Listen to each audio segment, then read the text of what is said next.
do it.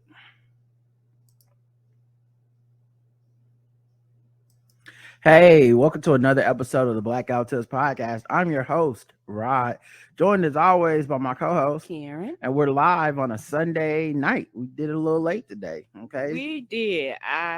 We were being lazy. I don't know if he was being lazy. I was being lazy. I was being industrious, but I was that's not. besides the point. It doesn't matter. We was just out here doing things. Mhm. Y'all can find us everywhere you find podcasts. Of course, just put the Blackout Tips in and we pop up.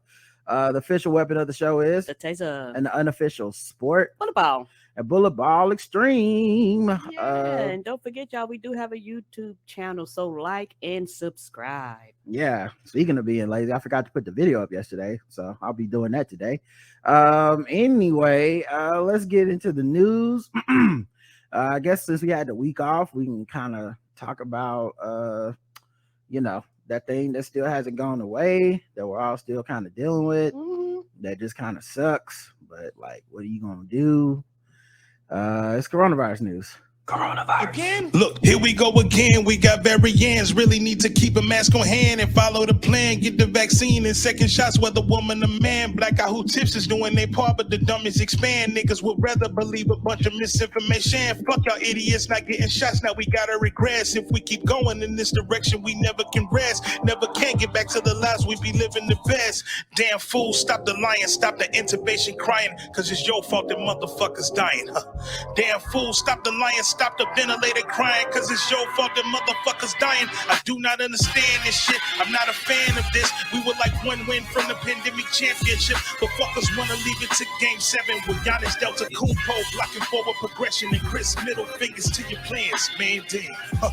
Looks like it's no Drew holiday for you and your mans. I'm sick of black people dying for real, so I'm just writing this new piece to let you know how I feel. Coronavirus, yeah. Fuck that COVID-19, it's unseen, it's creeping in the air for you to breathe, yeah. So fuck that COVID-19, it's unseen, it's creeping in the air for you to breathe, yeah. Coronavirus, let's talk about it. There's a lot. There's a lot going on still. Yeah. Oh God, do I have it? I don't know, because if you got it, the whole house got it. No, I went down. Something went down the wrong pipe. Go ahead. I'm sorry. No, I'm about to say,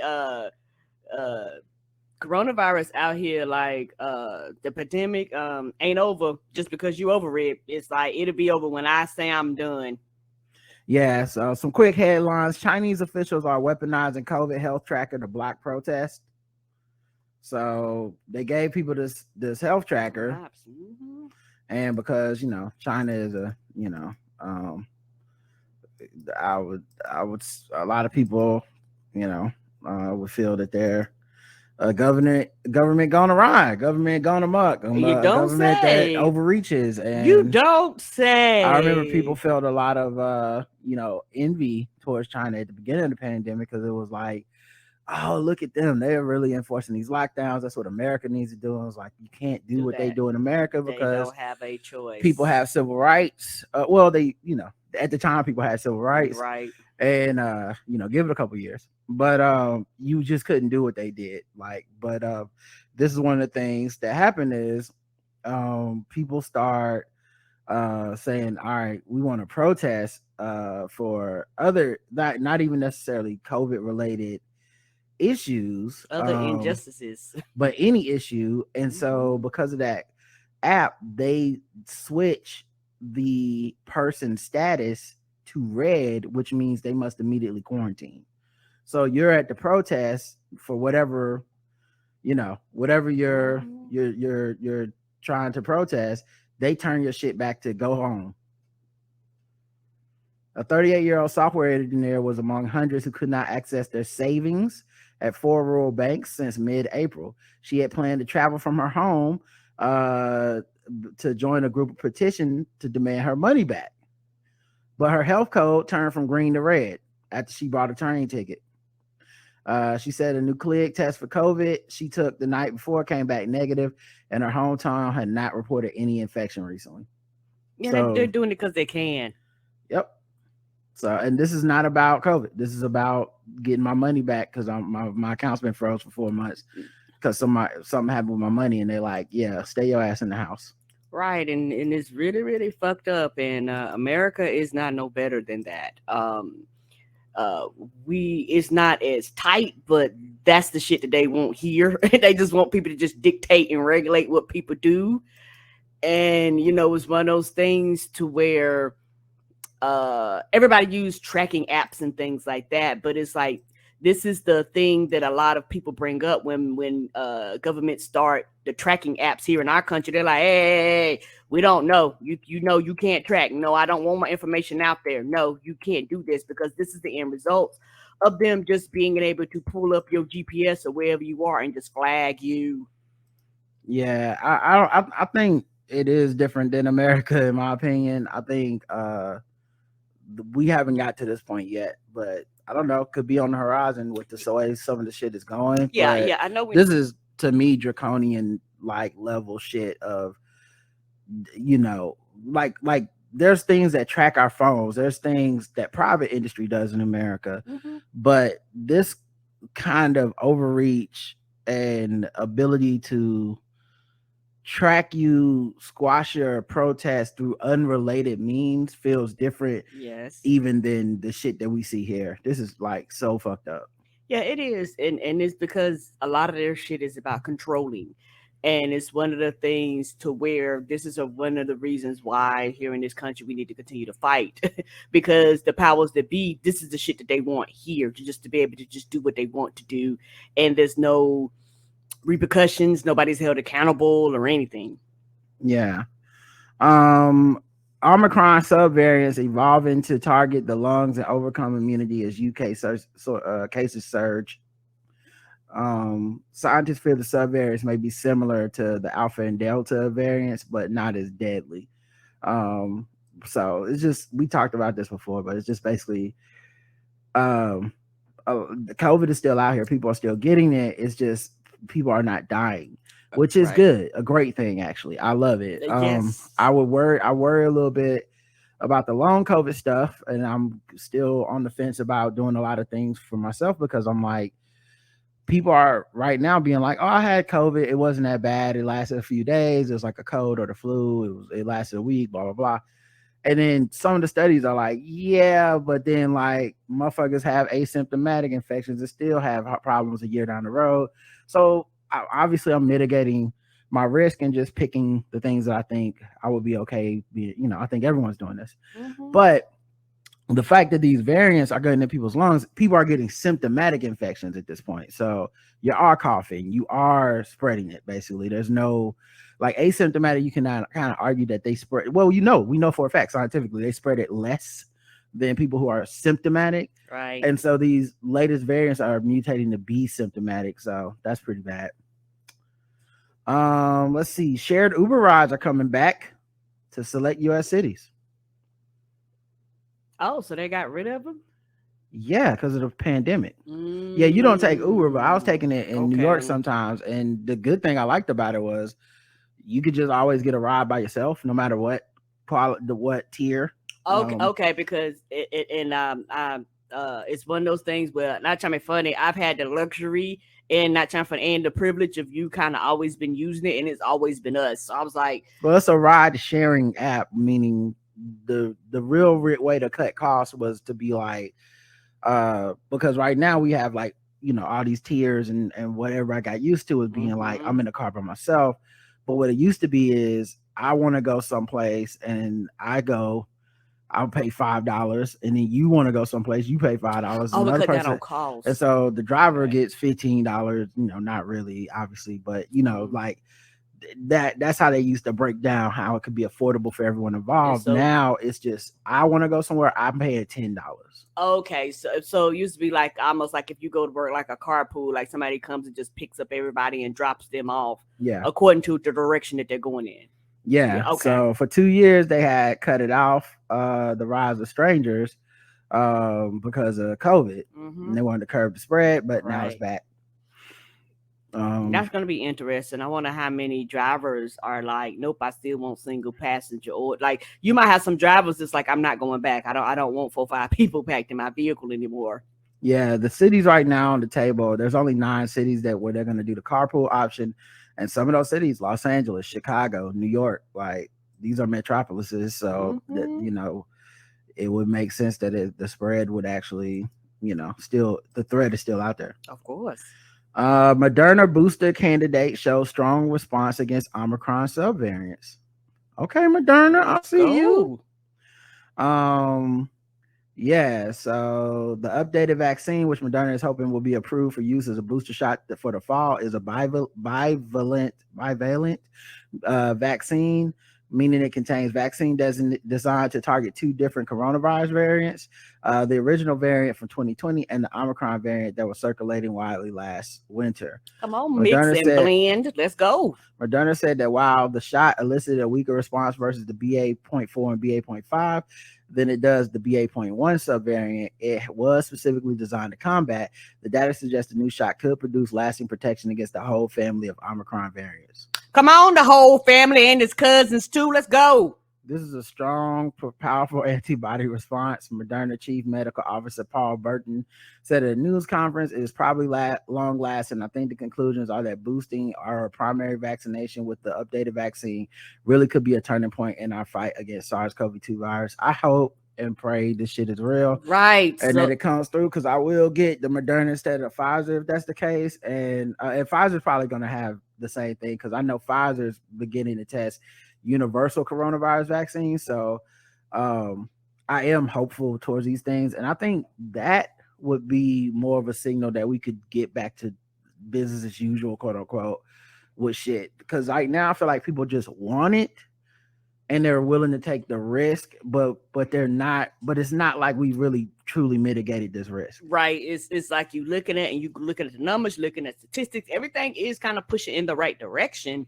But it's one of these things where something like this, you could go, okay, it doesn't mean that you let your guard down. It's just, okay, something like this, you know what I'd be more willing to do? Not trying to funny, eat in a fucking restaurant. Right. Like, you know, that's something that I've just completely gave up on. You know, I only did it one time on my birthday, and that's because basically nobody was in that bitch but me and my cousin and the waiting staff. You know, but other than that, we always sit outside. And that's one thing I do miss doing. You know, I would be willing to do things. I would still have boundaries and shit that I still would not do, because, you know, I'm just overly cautious. But it's still one of those things where if they want the economy to kind of do better, it's a lot. People underestimate motherfuckers like me. They just shut shit down. And it's like, I'm not going nowhere. I'm not doing nothing. I don't want it. You know, when people say, oh, I haven't caught coronavirus, you know, I haven't, first time I caught coronavirus in 2 years and shit like that. And, you know, a lot of people are going, hey, if people I know are catching it and they've been, you know, reserved like me, that I'm just going to stay my black ass at home. A lot of these people, they are the people that are not going to the movies. They are the people that are not going into the restaurants. They are the people that's like, I would rather just stay at home. I'll wait for Doctor Strange to come to Disney Plus. You know, I'll wait for Spider-Man. They like, nope, it's just we just work at home. If I work from home, it's gonna be me in the house. And yeah, so I think a lot of people have gotten used to it too. Yes, I'm used to it and accustomed. I don't like some of the stuff is never changing, like or not. I shouldn't say never, but some of the stuff, like people going to the movies or waiting for shit to get the streaming, that might not change that fast. Like that may stay low, but going out to eat, people are already doing that without the updated vaccines. So I can see people doing that shit. And also, like, there's gonna be another wave of people that are like us that say, okay, cool. And we probably got a bunch of shit, like we probably have a bunch of reserved energy for doing stuff because we haven't been doing a lot. So for us, it's like, I do want to travel. I do want to go to the restaurant. I am going to hop on that plane. So I can imagine this vaccine, assuming there's no more like some other completely new strain of variant, right? Where it's like another Greek alphabet. Yeah, assuming that we don't hit that, right? I can see this as a hopeful moment where like the fall people take it and you just like, cool, I'm ready to get out here and get to living again. Right. And it's still, I don't I'm not gonna say I'm pessimistic, but it's gonna be a long time before I'm 100% like it used to be. Like I don't care if I'm one of the one. I don't have to be the first person to take my motherfucking mask off. So I know I'm gonna be the last bitch to take my mask off. That's gonna be me. They're gonna be like, you ain't got to wear. Okay, bitch, you told me this 50 times. You ain't got to tell me again. You see I'm wearing the mask, and I'm saying I know I'm wearing the mask. You don't have to tell me. I knew I had a mask before I walked up in this bitch. So fine, you just telling me the obvious. Okay, Captain Obvious, we all see me. I got a mask on. Yeah, I'm gonna be that person. Yeah, it's interesting though, because like I haven't faced any resistance wearing my mask. No one said anything to me. No one's even really looked at me funny. Have you been experiencing something different? No, I have not, but I know that I've seen, people say how they go out periodically or at work, and people like, well, you don't have to wear the mask. People are like, yeah, I know. I just feel like that's not that common, and that's the internet getting in people's heads, making it seem like I can see that. Like everything is a confrontation. It's giving me that same vibe of when people would be like, I went to a restaurant and a white lady looked at me funny, like, what are you doing in this fancy restaurant? And I walked over to the manager of the restaurant and I said, I'd like to buy everyone's meal in here because I am the kind of black person that can't afford to eat at Ruth Chris. And it's like, that didn't happen. That didn't happen. Like, maybe you get a motherfucker that looks at you weird. That's probably like the highlight of the most people, because most people just seem to be minding their fucking business. And I mean, even these unmasked people, they still just want to go about their business. It's not necessarily a statement at this point because everyone's unmasked. And man, the mask isn't really that big of a statement because people been wearing them for a couple years. They just like, oh, you're more cautious than me or shit. In a lot of cases, they probably think you're the one that's sick and you're trying to protect me. Like, yes. I don't know. I think people. So I don't know. I don't think it's gonna be a big deal that we are wearing our mask. And at some point, I look forward to taking my mask off. At some point, it's not like this shit is fun. I just don't see it now. And because I'm reading the news and I know the numbers are up. It's not, the numbers aren't going down; they're going up. So it doesn't make sense to be like, I'm just taking my mask off. At that point, you're just doing it almost on some peer pressure shit. Like everybody else ain't got no mask on, I better not have mine on. And and I'll be lying. It's a strong feeling. Like when I go places, you go to a store and you see it's just you and a couple people. There's this strong feeling of like, man, maybe I guess it can take it off, right? Right. And I was telling you, it's that thing that make you think you're losing your fucking mind. Am I the crazy one? And then you go, no, I'm not. So I keep that bitch on. Yeah, so I think that's I feel that sometimes when I go out, just this idea of like, fuck, should I be? It's probably safe, right? And no one else is doing. But then I have to remember, there's a lot of stupid motherfuckers in the world. Yes, it is. And I can't be letting what everybody else doing dictate what it's that with your friend. If your friends jumped off a bridge, would you jump off a bridge thing when I was a kid? And I'm like, I know it's still not safe. I'm not gonna do it yet. And I get it. And honestly, there are certain situations that are safer than others. And that is completely in my head. Like that's not even, I'm not even scientifically talking about like going to the grocery store. I should not have to wear a mask. I'll probably be fine. Like I'm not getting close to people. Close contact is essentially if you're unmasked and you're within 6 feet of a person for 15 minutes. That's what people are calling close contact. That's the medical definition that we're using. I don't ever do that. Like mask or no mask. Before the pandemic, nigga, what? Get away from me. I don't know you, stranger. Why are you talking to me so long? And because of me and my introvertness, I'm like, you know what? Nope, I refuse. You an introvert now? I'm not an introvert. Me, my extroverted self, my talkity ass self. Nope, let me keep my mask on. Let me do the things I'm supposed to do because I be the bitch to catch it because I want to be friendly and talk to somebody.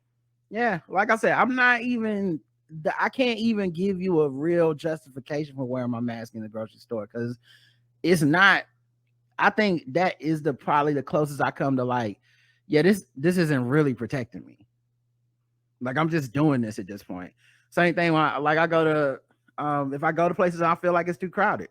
That's more of a like, okay, this may actually protect me than me just going to the grocery store and not wearing a mask or not wearing a mask. Is at this point it's not that consequential, but I'm feeling like better safe than sorry in my head, and I don't know. I could see myself changing that at some point because it's just that's one of the ones where I'm like, all right, I don't even know what I'm doing here.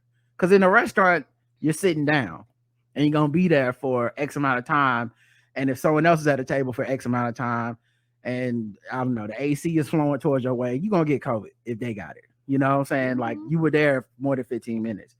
But in a grocery store, you're constantly on the move. You're never anywhere for 15 minutes. You're never talking to anybody. I should stop wearing the shit at the store, but I'm not over it yet. But so. I refuse and I will not. Yeah. So anyway, I'm thinking about it. Maybe I'll just start doing stuff by myself, stop wearing my mask and when I go to the strip club, shit like that. Pfizer to begin testing universal coronavirus vaccines. I don't want no cooties in coronavirus. No, thank you. Wow. Can't support a black business. That's sad. Trust black women, Karen. I only want to go to the black strip club. Nope. Onyx needs support. It's been 2 years in this pandemic. They better sell wings like Magic City. That's about the closest we're going to get to that bitch. Pfizer to begin testing universal coronavirus vaccines. I already said that, but yeah, that's good. COVID. What's crazy is coronavirus is essentially the common cold. If somehow they create a coronavirus vaccine that can just like fight coronaviruses, that's gonna be that will be the kind of breakthrough discovery you win Nobel Peace Prizes for and shit. I don't know what the fuck. Anyway, we'll see. I don't even know if that's possible. FDA advisors. The people that be mad be like, Theraflu and Vicks and all these people go, we make money off of people being sick. No, the black community, if they stop buying Vicks and rubbing it on their chest, what we gonna do? That's what we make our money from. FDA advisors recommend updating COVID booster shots for the fall. Okay. New York City ends its coronavirus alert system as cases rise. Oh no! Did the mayor do that? The change took place this week, and the visitors to the city's website are now met with a message that reads, "We are evaluating the city's COVID alert system. Check back here for more updates in the coming weeks." Before the color-coded alert categorization was dropped, the city was last at a medium risk level on Tuesday, with New Yorkers being encouraged to continue wearing a mask in public indoor settings. While the mask guidance remains the same, the website now warns of currently high transmission levels of COVID-19 throughout the city without saying where the alert level is. That matters. Health Commissioner Ashwin Vasan had explained the move in a Thursday press conference, saying it was part of an ongoing reevaluation of the risk alert system that takes into account where New York City is in terms of perception and the reality of risk from COVID-19. They go, nigga, it's high. You got 4-5 boroughs. They got a greater populace than some whole ass states. Yes, we need to know where it is. That matters. I kind of like this idea though, because it just means that people at work get to get off earlier. You know what I mean? Just be like, how high is the COVID? It's high. Leave me alone. I'm going home. It's high, nigga. It's high. Yeah, I knew it was high. Why you asking me? Why you asking me to come in here 2 days after week? Right. Just keep the setting and we'll change it if something else changes, but y'all know what it is.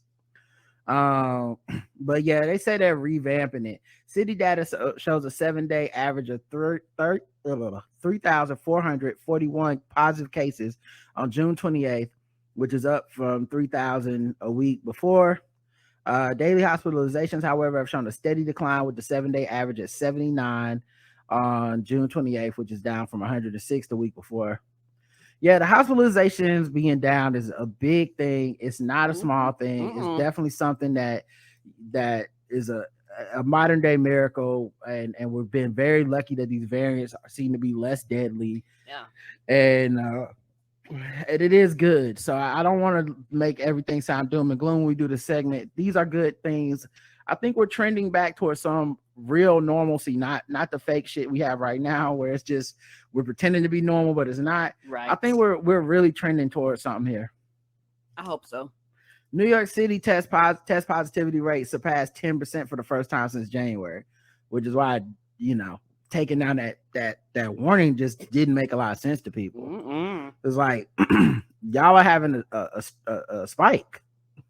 Well, and now you're like, guys, we don't really need to track this. Nah. It's high, right? Guarantee that's that new governor call. New governor. I mean, new mayor. Oh, maybe. I don't know. I feel like the thing with Eric Adams, if it was his call, he would have said. Oh, that's right. He like to brag about shit, right? Yeah, and so maybe we'll find out that it was his call because he may tell us next week or something. But he tends to be the type that things that we think are shameful and stupid that he shouldn't do are the type of things that he's like, no, this is a good thing. I do want to say I'm the one behind it. And I'll see y'all out at the club tonight. So like I don't think he operates on the way we operate. Let's see what's happening on this record. Wait, actually, this is probably in the wrong segment. Give me a second. Let me move this. All right, cool. All right, let's go. A record number of abortion measures are on the ballot in 2022. I can see that. Listen, time to vote. Here's the thing. These people, I was thinking about this today, and I don't want this to sound flippant or whatever, but if you hear me, you understand where I'm coming from. You really have to respect the way that the Republicans, the conservatives, and the religious right ran the fucking Boston on all of us. They was not bullshitting. They was like, we came to win. You really have to respect it because it was the time and the effort they put into it. It's just so we are still underestimating the fight with this. Like, I was looking at a thread that this dude wrote about, like, I was so it was like a real snarky thing about how, like, y'all think Joe Biden is a big old baby that can't do anything, and I'm tired, and he's the most powerful man on the planet. He has to be able to do something to fix all this stuff.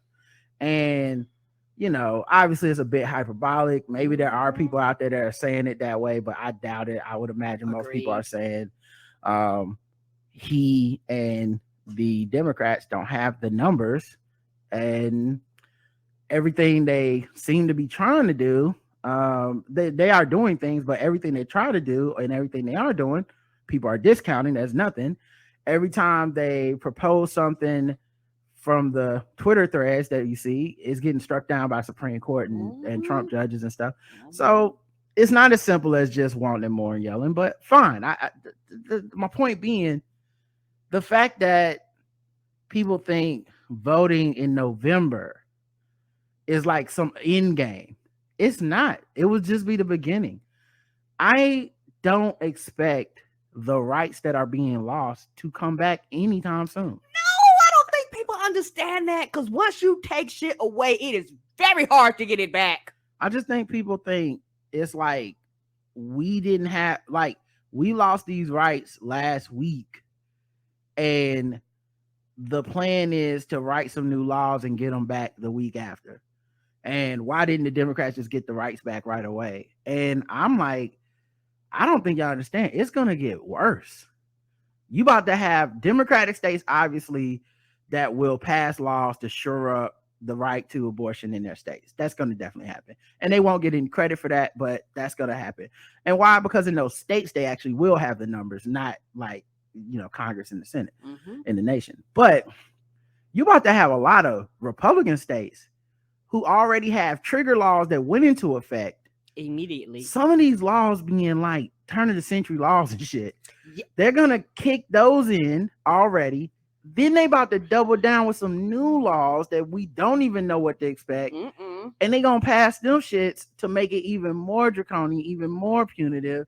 And honestly, you really have to step back and give them these motherfucking props, dog. They did that. Like, yeah. I hate to say it, but it's like when you're watching a fucking a sporting event and you're not, and the team that you hate It's like you're watching the Patriots or somebody, and you're like, fuck, Tom Brady did that shit. Like, he came out there and destroyed this motherfucking juggernaut team that everyone thought, like, and everyone's finding ways, you know, at least with a sport, you can just solely blame like what's happening on the field or something. With this shit, like, America and Americans are the team, and we the ones fighting with each other. We the ones trying to play like some weird gamesmanship. We the ones with the not voting ultimatum. We're the ones that are like, I'm just gonna quit. Like, we're those people on the other side, and we getting our ass kicked. They did it. Yes, and it's one of the things to where for a lot of people, I'm not trying to be funny, they really hadn't been through anything. And I'm not saying that to insult anybody, but we have a generation who has never lived without abortion. We have a generation who has never lived without some rights, and we just think these rights are just supposed to always be there. But there is a generation who had to fight for these rights. And the thing is, think about the Republicans, how every time they try to do shit, the shit got voted down. Every time they try to bring this up, people told them no. Every time they was like, this is the goal, y'all. They were huddled up, remand, go, you know, make a game plan. That shit didn't work. They like, you know, what can we do? That shit didn't work. Like, they were relentless. These niggas was out there on one leg, and they was like, we ain't got nothing else. Fuck it. Bring in the backup quarterback, Donald Trump, and Donald Trump bought his ass out there and motherfucking took them to victory. He literally took them to victory. He's not in office, but this right here was his doing. And the thing is, I seen you had wrote a post on Twitter, and the thing that frustrates me about a lot of liberals and a lot of Democrats, it's like, this was 50 years in the making. They was like, I hope it's not that long. Bitch, yes, 50 years. They waited 50 fucking years. They waited 50 years, y'all. And you going, well, I hope it don't take that long. I hope we can get done by tomorrow. Bitch, 50 years. Do you not understand the length of time? People have died, had kids, grandkids. That is a long period of time. And people are already be like, well, I don't know if I got 50 years in me. Well, then I don't know what to tell you. Do you want it bad enough or not? I think, well, in my third, what I was saying, it's even worse than that. I don't think it's like people don't have 50 years in them. I don't think people have 50 days in many cases. Like, they don't.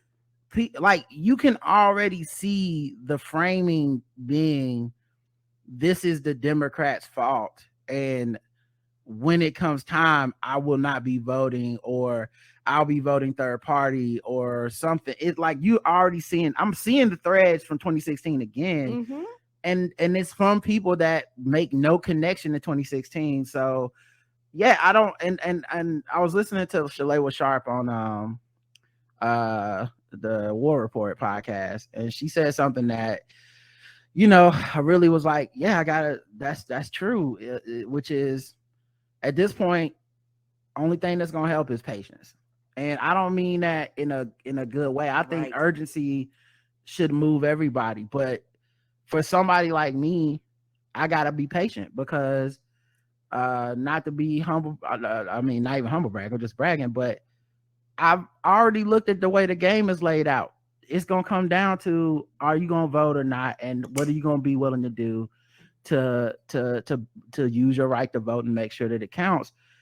And I gotta wait for all these other people to catch up, because they're doing semantics, and it's everything but this. Like, it's everything except the obvious thing. You gotta let them exhaust themselves out. I like, being the adult in the room, and I'm sure people older than me were looking at my generation this way, and it's just, this is a rite of passage. And yeah, at this point, I'm at okay, I gotta wait for y'all to catch up, that there's nothing you're gonna be able to do. I remember when I was younger, I've always voted, but I remember when I was younger thinking about it differently than I think about it now, you know. Yes. But yeah, but I'm proud to say I never gave up. I never quit. I never was on some like, it don't count shit. Living in North Carolina being a big reason why I never felt that way. Right. And I just didn't have the type of upbringing that made me feel safe enough that, if I don't participate, things will work out. I always felt one of the things with my parents giving me all that fucking shit to read meant that I've been hyperly acutely aware of how shit can go back. You know, I've never had a moment of like, we made it. I've always lived my life with like we can easily fall back. So I think I have to wait for people to truly be willing to accept responsibility and see that it's only we're coming to save us. I do, because like, you know, I'm not mad at people who want the things I want. You know, Right. like I don't want people to feel like it's their fault, like for being a progressive person. I'm a progressive person. I don't feel like there's any fault in those things. I want nicer things for all of us. I don't think there's anything bad about that. I would not be willing to sacrifice the nation or someone else's well-being or my own well-being to make a point about being better than people. To make a point. And there's so many factors at play right now with, you know, social media, literal cyber intelligence, like infiltrating people and making their brains feel like the things that Republicans, Russians, and conservatives want them to do are the right things to do for liberal people. There's so much of that at work right now, and people are down bad. So they're saying things that I find to be short-sighted and kind of stupid, you know, and I'm sure they feel that way about me as well. But I think we're at an impasse, because the difference is I would absolutely vote for their candidates if they could win. That's right. I don't know that they would do the same for mine, and I think that's stupid. Yes, it's not reciprocated, and it's one of those things where it's like a parent with a child. Okay, I have to let you have your tantrum. After you have your tantrum, temper tantrum. I'm sorry. No problem. After you had your temper tantrum, then we can talk, and then we can have a conversation and make a game plan and decide what we're going to do moving forward. But while you're going through the process of allowing these emotions to flow through you, I just have to look at you, and that's a great way to look at it. I go, okay. Whenever you've exhausted yourself or you've gone down every avenue or and all that shit, when you're willing to actually talk and actually move and actually willing to push forward, then we can go somewhere. Until then, I'm just gonna let you do these things and have a fit and do something while you do nothing. I'll let you have that. I think it's stupid. I think it's dumb. I think it's fucking ridiculous. But if that's what you got to do, if the end result is you get your ass in the polls and vote, cool. But, you know, you doing this while rights are still being taken away. So you're fussing and you're complaining. Shit don't stop just because you don't want to participate or it's not going your way. Things still move along. And that's the most frustrating part. It's like it's like in my mind, you're fucking wasting time. Why are you falling out in the aisle when we still got shit to do? But you feel like this is more important. Cool. Yeah, but like I said, it was something. I think the last couple of weeks, all of us have been angry about shit, and I mean, everyone's lashing out at whatever targets that they feel are mostly responsible for this shit, or you know, the people that are the most frustrating to deal with. And you know, I had to take step back and get perspective on that and be like, okay, this, all I can tell you is what I believe. I can tell you why I think some of these beliefs are stupid, but at the end of the day, if we don't work together, it's just gonna get worse. And you know, one of the things that I support that I don't think progressives really grasp is like, yeah, go ahead and primary Democrats, do it.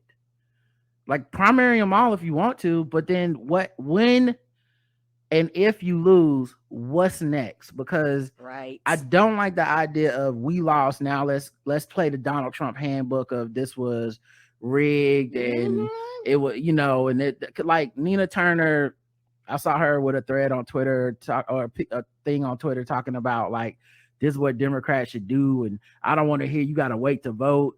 You should have seen this coming. And I'm like, nigga, in 2016, you said you voted for Jill Stein. You're the reason. And people, you're one of the main fucking reasons that we got the SCOTUS that we got. You knew that was on the ballot. So maybe you don't know. You know what I'm saying? Like Right. that's the part where there's no humility. There's no like, okay, guys, you know what? I did fuck up because I was one of the people that got us in this situation.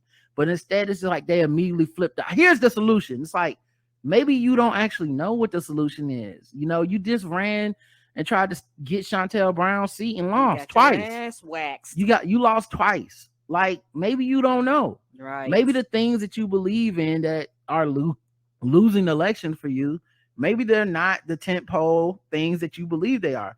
Maybe they're not the motivating things that get people to vote. You're the one racking up the losses in this case. You know, like maybe you don't know, and that's okay. Right. You it's know, all like right. because maybe we could come up with something, but it's this thing where you think you have a mandate on everybody. This is what you need to do.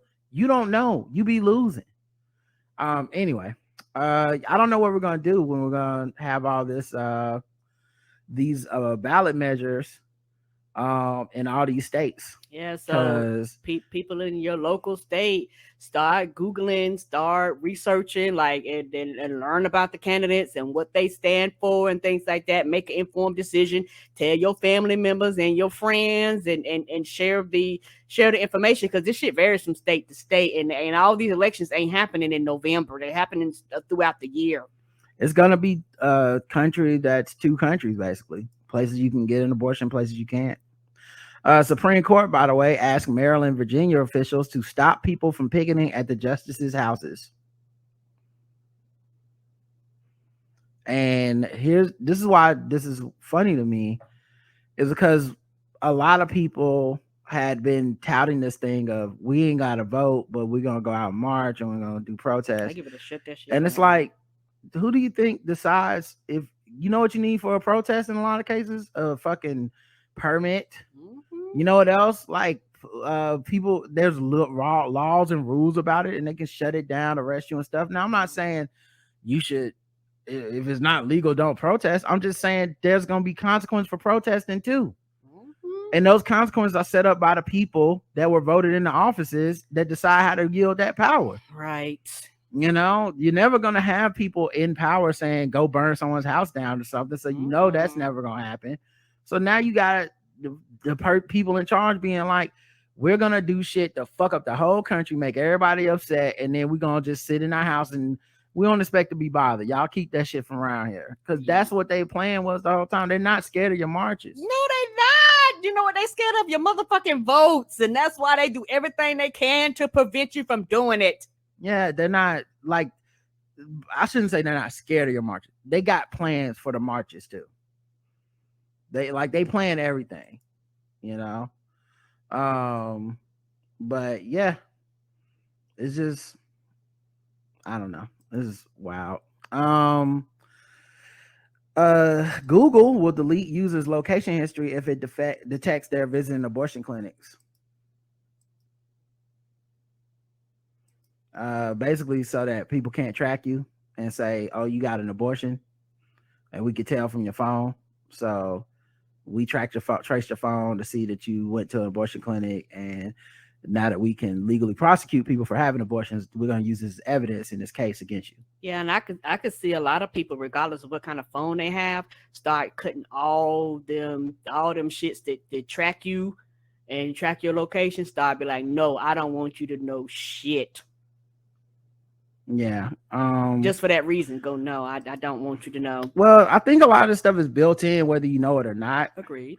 And I think, I mean, unless you're one of these people that's turned every single thing off on your phone, or you just go without your phone or something like that, I think this is better than nothing. This is a good intervention by a private company that technically has no. Now, what'll happen? What I wonder will happen is if they'll start being targeted by Republican legislatures that want to make punitive passing laws. They want to make punitive, laws and stuff to like, because they're entering the fray when they do these things. Same thing happened with Disney in Florida. Like a corporation enters the fray, and then all of a sudden Republicans stop all that. You know, we're the party of big business, and they start targeting you. Corporations are people until the corporation does some shit we don't like.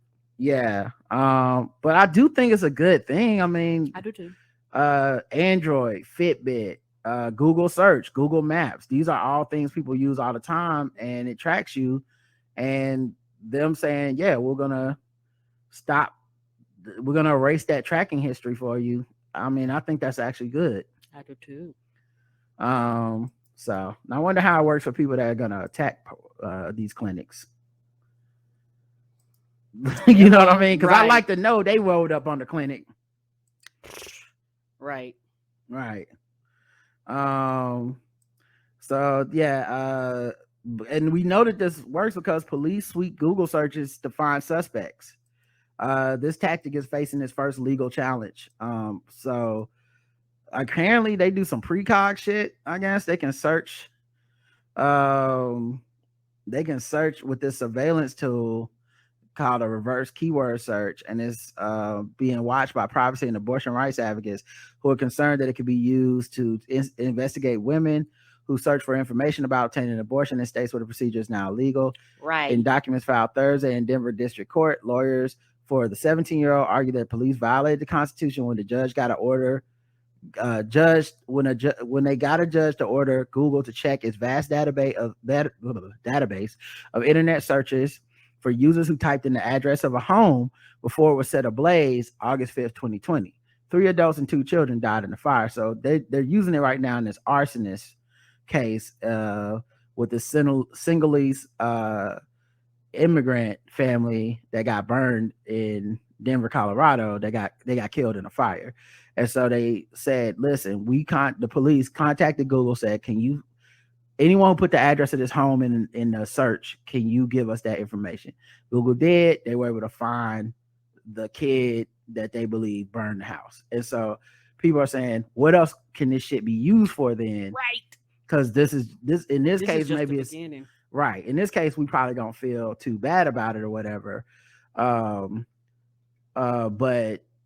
if this was someone in Mississippi that got an abortion and someone was able to track it, or police just asked for a broad search of like who all put this abortion clinic in their search terms, and then track their phone data or something, I could see this being used horribly.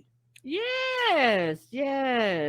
And the thing is, there has to be rules and regulations around this because studies and statistics have shown that a lot of police officers have domestic violence. A lot of men, straight, I don't know about other, but straight have domestic violence. So you don't want them searching their partners and shit like that. Like where do we draw the line? Like who has access? What are the checks and balances to this? Mm-hmm. People start stalking people, all types of shit. Yep. So I don't know, that could be bad. Mm-hmm. Yeah, it got to be permissions behind it. It can't be somebody put in a work order and Google say, here you go. No, bitch.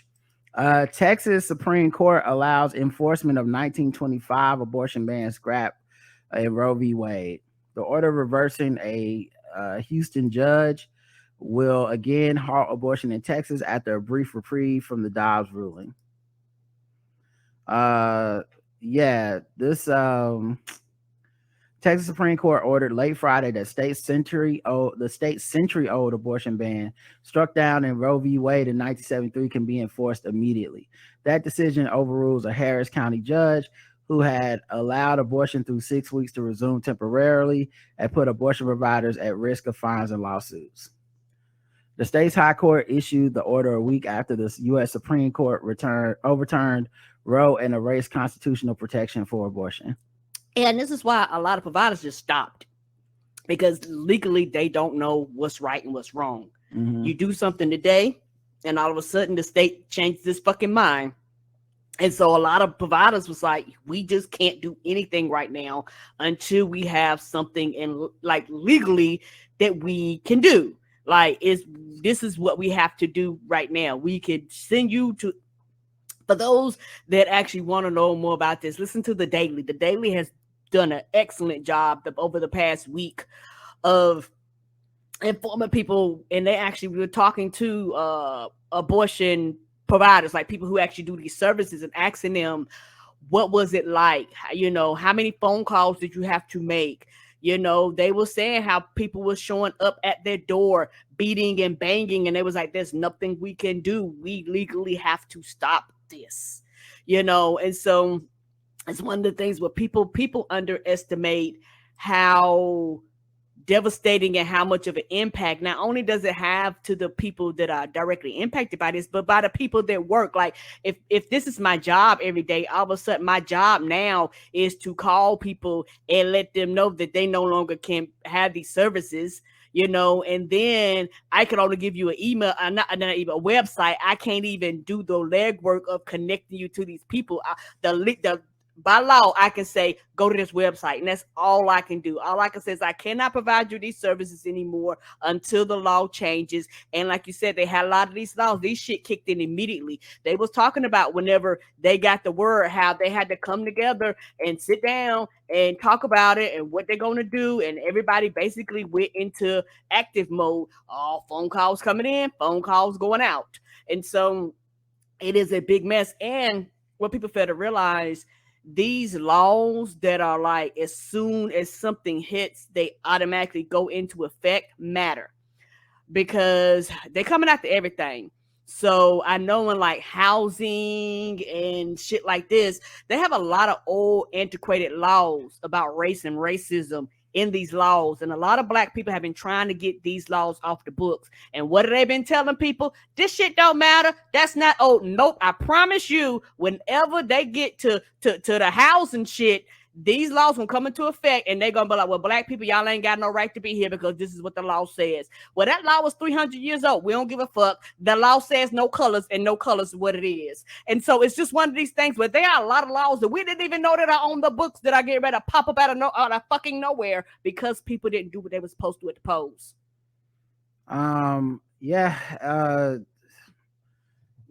This is what I was talking about when I said you have to respect that game.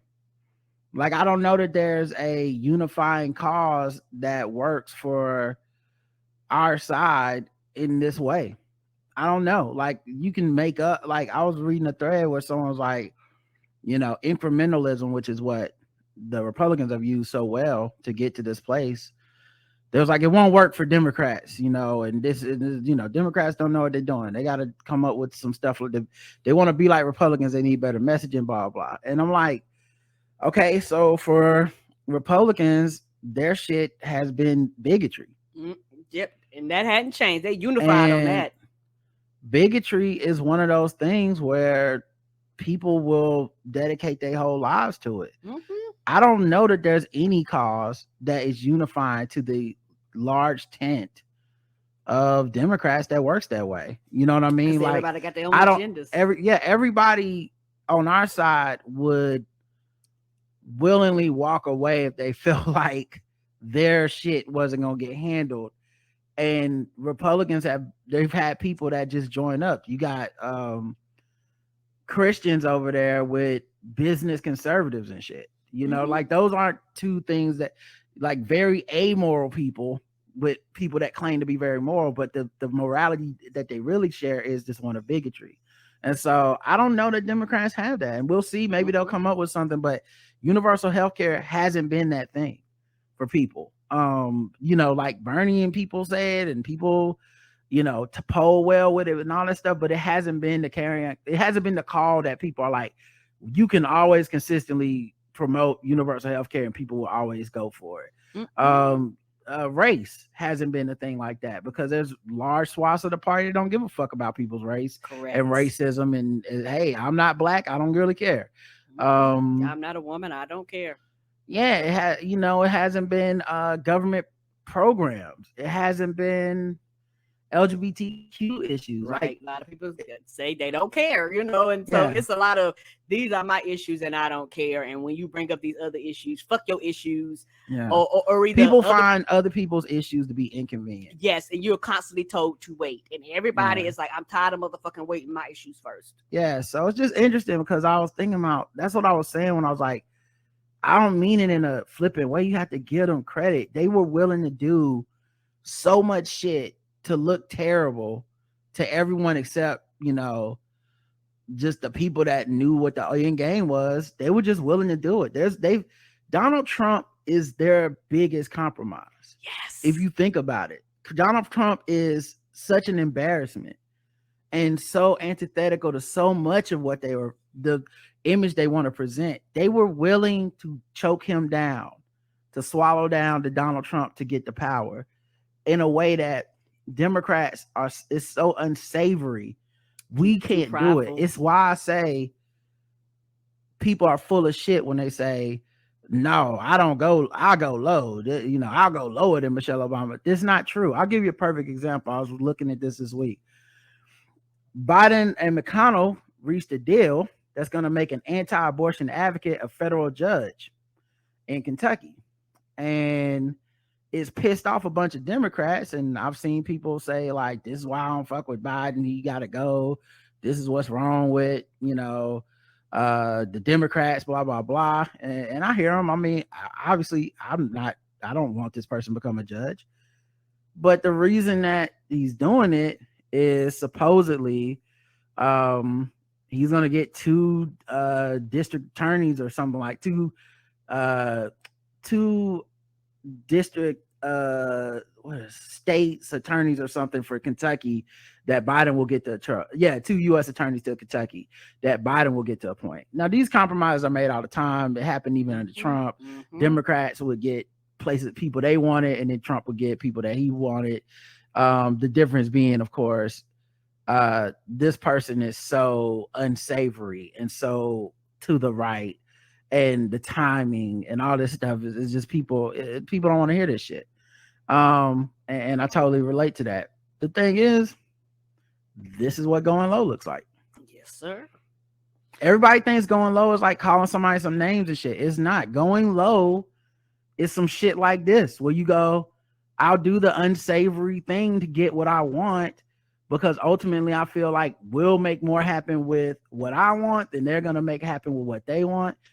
And this is why I say I don't think we have the stomach for this type of shit. We just want to act like we had a stomach, or we want like this concept and we want to like genuflect on there. I'll do this. But when it comes down to what it looked like, we don't want to play these games, man. Nobody's proud of this.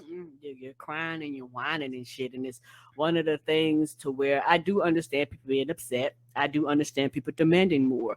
But you also, back to voting, you have to put Biden in a position where he does not have to compromise. You won't put him in a position where he don't have to compromise. Compromising will happen. It has to basically happen. And the argument I keep hearing is well, you can't trust McConnell. And okay, cool. But then we're going to have time, right? We're going to actually have an answer on this sooner rather than later. So if Biden appoints these attorneys, then that means McConnell followed through on his part of the deal and stop blocking the candidates to become the nominees for attorney. If that is the case, then that means Biden deal did work out. What will be the argument then? Because right now they're moving the goalpost to like, this won't actually happen. And it's like, but if it does happen, it's not like I'm gonna feel good about it. What are we gonna say if it does happen? That's my question, because just say it's not enough. Yeah, you're right. But I'm just saying, like, your point from earlier will be wrong. Is the like, right. That's all I'm saying. Like, we'll have a definitive. This isn't like one of those abstract things where you be like, and you just can't never try. It's like, no, if we'll know for a fact whether or not it worked. And if it did work, what's gonna be like? Are you gonna be like, all right, I was wrong? I guess Mitch McConnell and Biden did reach a deal. But yeah, these are the and once again, you're absolutely right. These are the deals that happen when you don't have a mandate. Right. But at the same time, like, to me, this is going low. This is politics. This is the shit that sucks. This is why I when you see like them endorse certain candidates and it's like this candidate from this kind of conservative state, but they are a Democrat, is going to be kind of a conservative Democrat. I understand, because it's like no progressive Dem can win those states. And that's just what it is. I wish if we could just win all the states we could win, maybe we'll have the numbers. But obviously you're not going to get it in every. The numbers aren't there for every state. Anyway, R. Kelly got sentenced to 30 years in prison for racketeering and sex trafficking charges. He sure did. Yeah, I mean, I it's about time. That original trial from the sex tape a long time ago was such a farce, and I never understood how he got away and got off of that. I saw the documentary and saw him explain it now, but it's like when it was happening, all those people should have been ashamed of themselves. And I don't feel sorry for the dude. I saw some people kind of expressing a little bit of that. Just go ahead, you did it. Get the fuck on. He's on suicide watch now. For his own health. I can see that. Yeah, I mean, whatever. You got, this is not like, if anything, it's about time that people got justice. And he deserved them 30 years. Some people are trying to compare it to Ghislaine Maxwell, but she got 20 years, but she was just aiding and abetting Epstein. But she got 20 years too. She should be in jail. He should be in jail. He was that bad. I really don't get how people can let that shit slide. All right, let's go to another segment. Broke. We ain't got it. Fireworks are harder to find and expensive in New Hampshire and still illegal in Maine. Yeah, people don't care, but yeah, they probably buy less. People do care, Karen. Okay, these are fireworks in America. How you gonna blow your hands off? Okay. Sparkles ain't gonna be enough. I need the absolute most amount of fireworks possible so I can blow my motherfucking arm off. And I can't get that with these prices. I need to be able to set my neighborhood on fire when that bitch tip over and shoot in all directions. At this rate, I'm just gonna lose a couple fingers. I can't. I need to be able to blow up my car. Firework get caught up underneath my car. If somebody can't almost die, then what's the point? What's the point? If I don't lose a few fingers, I'm not doing it right. Also, and more, broke. We ain't got it. Monthly car payments have crossed a record $700 for a car. A month.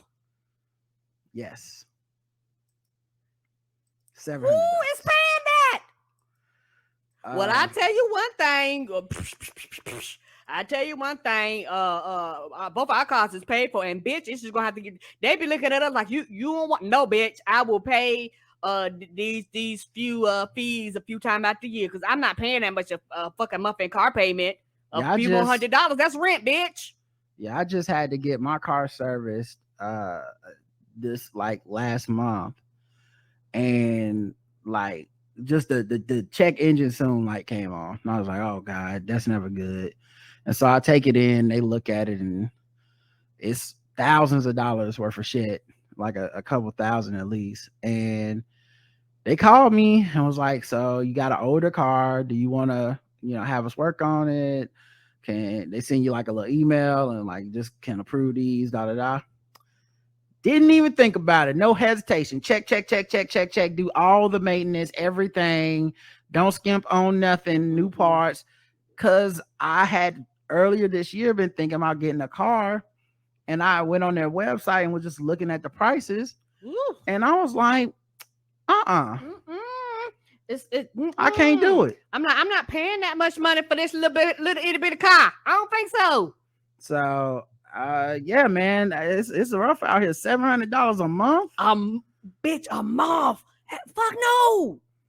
I joke with people every time they purchase a new car, it's a luxury car purchase. I don't care what you buy. It says Ivan Drury, senior manager of insights at the car buying experts Edmunds.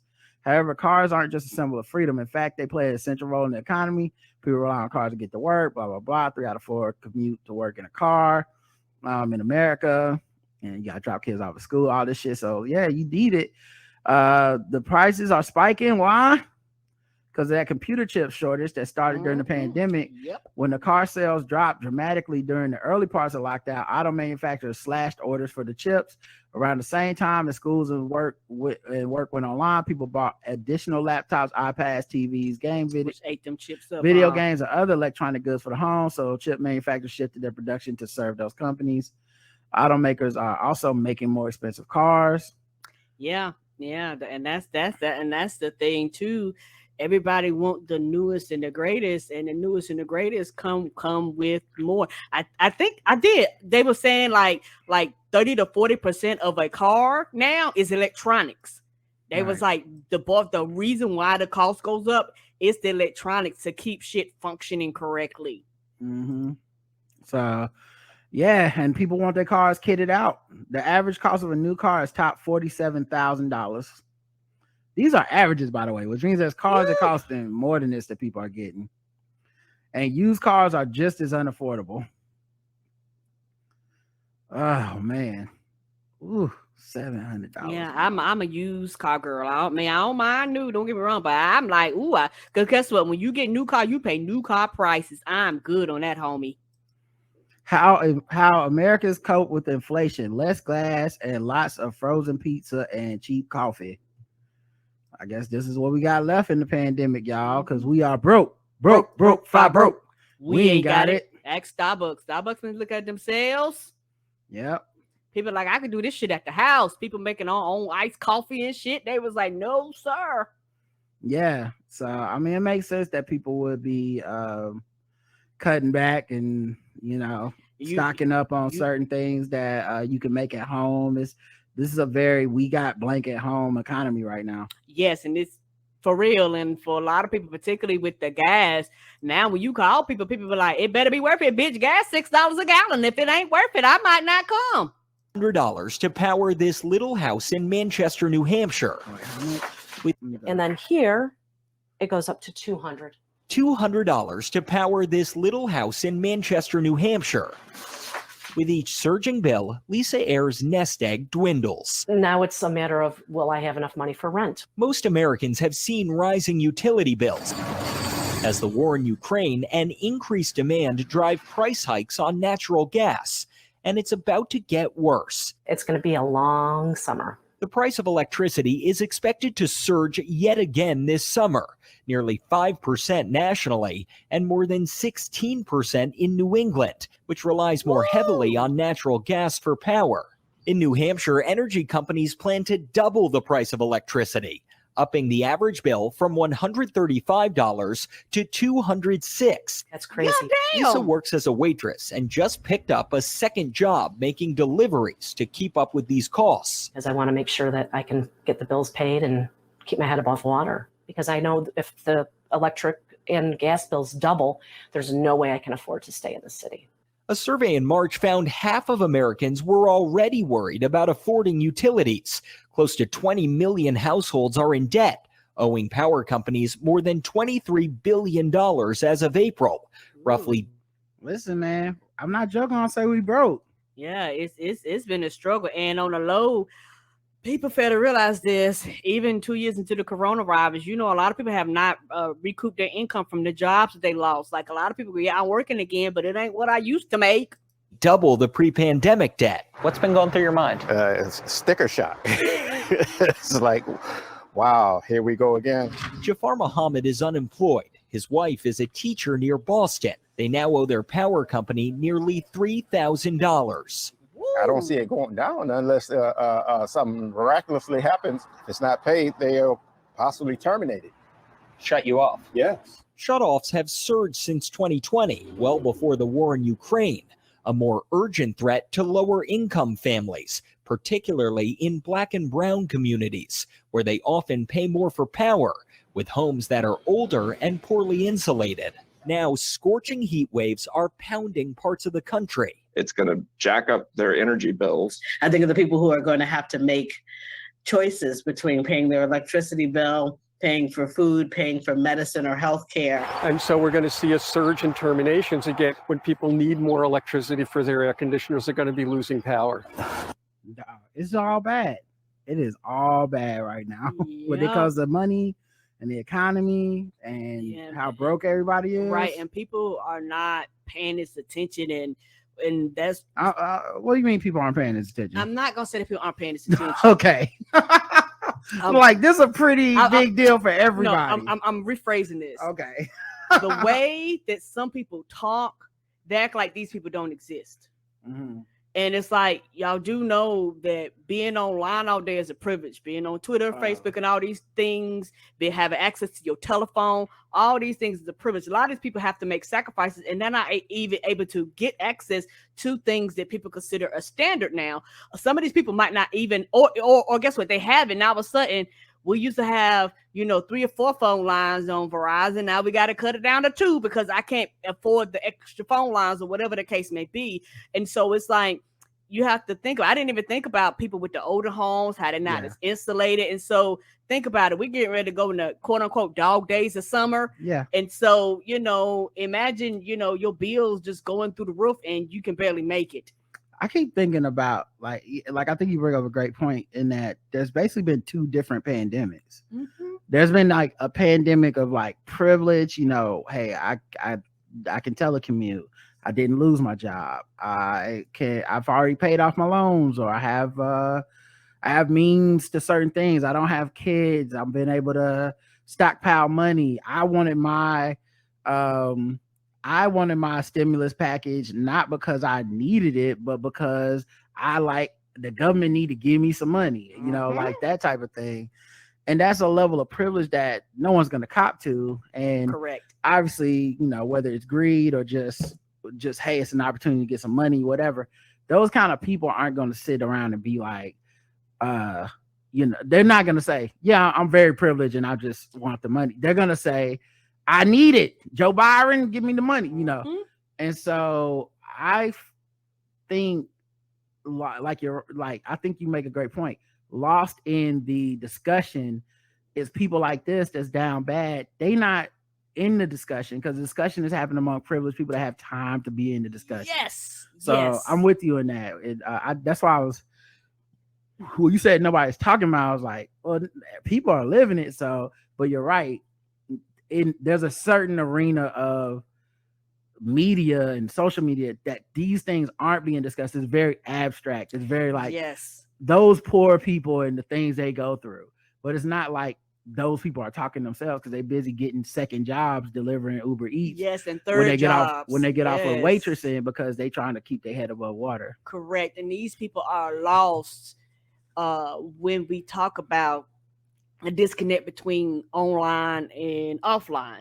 A lot of these people are offline. Yeah. And so when it comes to certain things, they might vote completely different. Why? Because you don't hear their voices online. Well, I think a lot of those people vote Democrat if they have time to vote. Correct. I don't like if they have time. Yeah, I would imagine a lot of these people, they're just not in the discussion. Right. Because and not like you can tell because there's certain plans and things that Biden's administration and Kamala Harris and people will promote.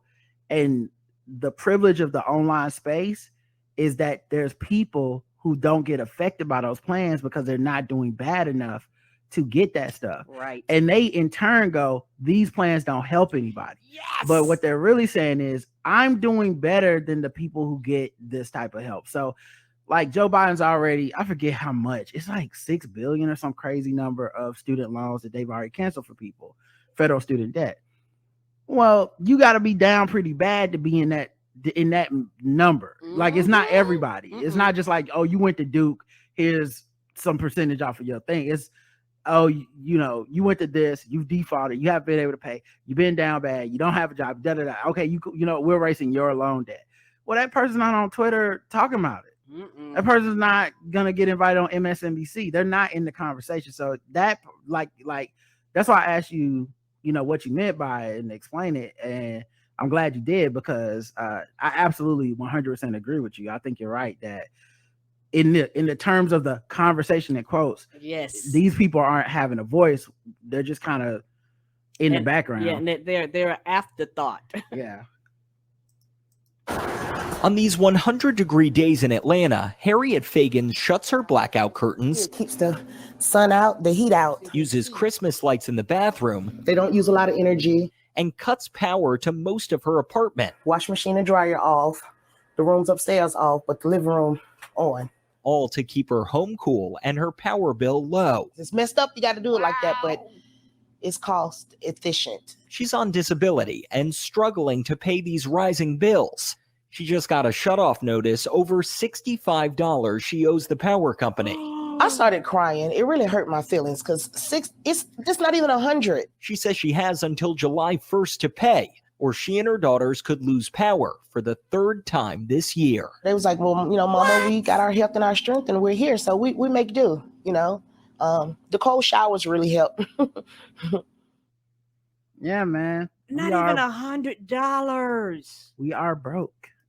Like this country, like the pandemic escalated a lot of the insecurity that was already happening. Mm-hmm. The last one for broke. We ain't got it. On record July 4th travel weekend, thousands of flights get delayed and canceled. Mm-hmm. Yeah, they already told. I think some of the airlines, I think it was Delta, came out and was like, we're not even charging fees for changing flights because we know our shit fucked up. Yeah, thousands of flights are delayed. Like people stranded. Yeah, 53 flights within, into, or out of the U.S. have been canceled for July 4th as of Sunday morning. According to FlightAware, travelers are returning to airports in record pre-pandemic numbers. That's the thing. The pre-pandemic numbers was killing me because these are people that are just basically saying, fuck it. Like we said this was gonna happen months ago. Yes, we did. There's a contingent of people who really did do everything right. Yes, they did. And they're just done. Yeah, they like, fuck it. I did what I was supposed to do. I'm safe enough. Am I 100% safe? No, and I never will be, and I never was. Safe enough for me. I'm hopping on the plane. I don't give a fuck about, hey, y'all don't want to wear masks? I ain't wearing a mask. Y'all don't want to do social distance? I ain't social distance. You don't want to get vaccinated? I told y'all. If I get sick, I'm probably going to live. If right. you get sick, you be one of the 15 people in the hospital. Who gives a fuck at this point? Yep, they tired. They tired. They like, I've been shut in the motherfucking house for 2 years. Fuck y'all. So that's where the pre-pandemic numbers are coming from. And as I said a few times on the show, it's not that I'm quote unquote better than this. So I just feel like I'm always going to be more cautious. Right. So I'm just going to be behind. Maybe 6 months from now, this will be me hopping on planes and hoping that my flight don't get canceled. I don't know. Right. But right now, I'm chilling, but I totally relate to those people that are frustrated and said, I did everything. Fuck it. This is good as it's going to get. I'm going back out. Yeah, right. For a lot of people, they really feel like this is good as it's going to get. They was like, I'm tired of waiting. I've been patient. I did everything I was supposed to. I got my shots, my booster. I got the other booster. I wait for the next one. And if y'all don't give a fuck, why should I? All right. Hey,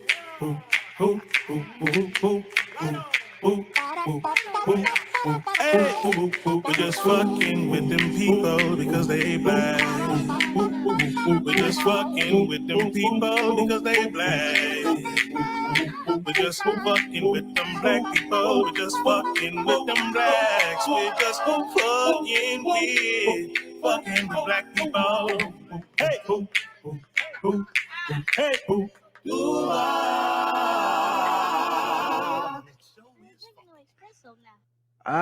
Midwestern man loses job after criticizing NYC bodegas on TikTok. Oh shit, what he saying about the bodegas? Yeah, well, apparently did he go after the brand TM? Because they all different as far as I know. Let's see what he said. Okay, so I just moved to New York and I'm trying to go grocery shopping, and so I type in like grocery stores on my Apple Maps.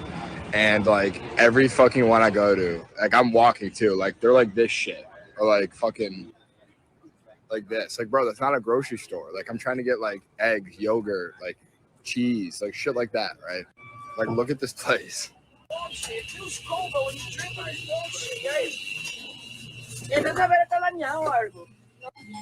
Now he does happen to be in a place where I'm only seeing black and brown people inside the bodega.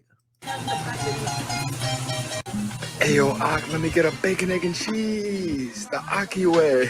Like, those TikToks, like I'm fucking doing it. Like, so I guess there's TikToks where people say that, but also Ak is New York slang. And don't know. Yeah, I know you don't listen to rap, but it's New York slang from like the 90s and shit. But it sounds like he must live in a black part of town of New York, and you know, maybe even a food desert. I know when I was up there, I noticed that there weren't a lot of grocery stores, and the grocery stores that they quote unquote did have were not like this. Like the grocery stores we take for granted down here in the South, they're totally different up there. And so it's you know, there's kind of a fish out of water type of thing to this TikTok, and you know, it's relatable to a certain extent. But also New Yorkers are very serious and very sensitive about their city. Yes, they are. If you don't like, and I mean, to me, I thought it was kind of sweet because I wasn't also trolling and kicking the fucking hornet's nest, but to me, I always found it sweet because they really want you to have a good time. They want like I know this word has a lot of negative connotations, but I don't mean it this way. But it was like a sweet kind of insecurity about it. Like, you're not having a good time? Okay, here's what you can do to have a good time. Like, that's how it felt. It was very nice. You know, I felt like the reputation of them being like mean and assholes and shit is probably overstated in media because it wasn't a mean type of thing. It was, you know, they were direct. They were, you know, maybe they're opinionated, but it wasn't just like mean. It wasn't a meanness to it.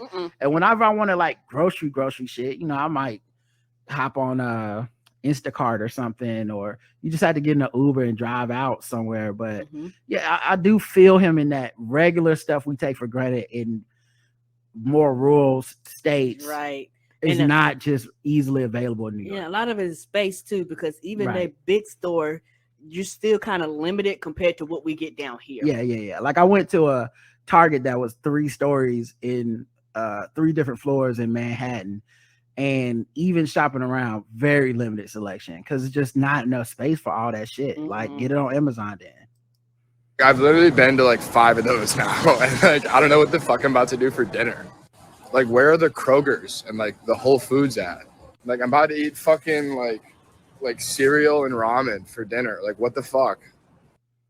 Yeah, and also of course New York has all kinds of options for food, so you know, which we don't have down. We have it, but not compared to what y'all like have. he could go on DoorDash or something. But I feel him, you know, like, and I think it's content. You know, he's trying to make funny, you know, content. He seems like a TikTok person that, you know, a lot of these TikTok people are just like attractive, in shape people that just say basic shit. So it seemed like he was trying to get in on that wave, but it backfired apparently because people didn't like it. They slammed his comments as racist and accused him of mocking the food desert issue in New York City's underserved communities.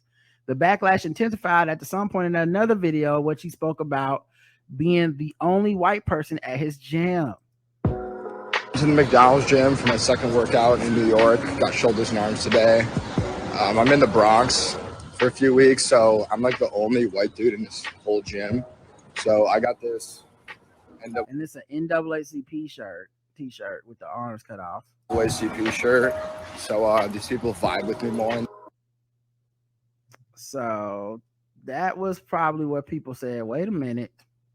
So then they found out he works for a company called Outreach, which is a software company, and he got fired. They said, thank you for bringing this to our attention. Upon investigation, we took swift internal action in accordance with our company policy and alignment with our core values, and he is no longer employee at Outreach. They did go on to say they weren't firing him necessarily for those videos, but he had posted a confidential employment letter online.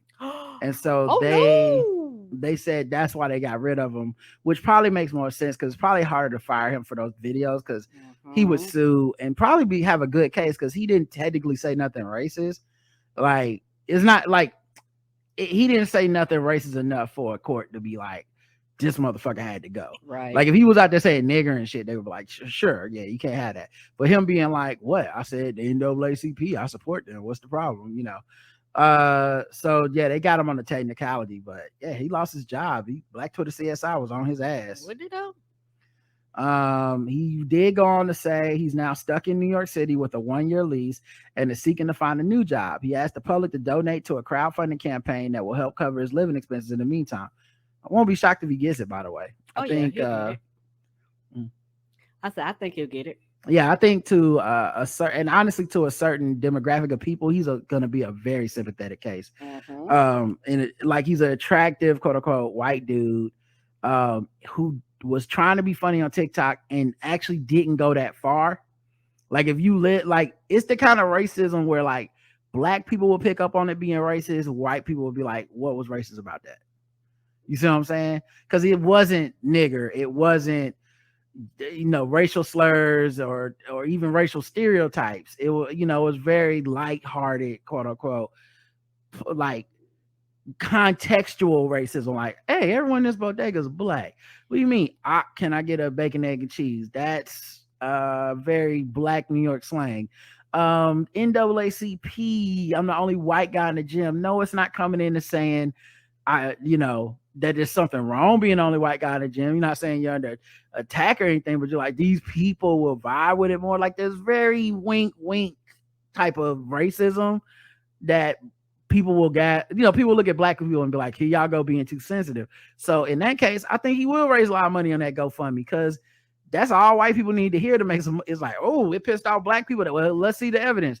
Oh, this ain't that bad. This poor white guy lost everything. I want to give him some money. He said people can be painted as these mean, awful people when they're really just trying to explore new things. I was exploring New York for the first time. I didn't know that people do grocery shopping at these corner stores. It was more of an intent to almost like make fun of myself for being a new person in the city. Yeah, I can honestly believe that he thought that. Me too.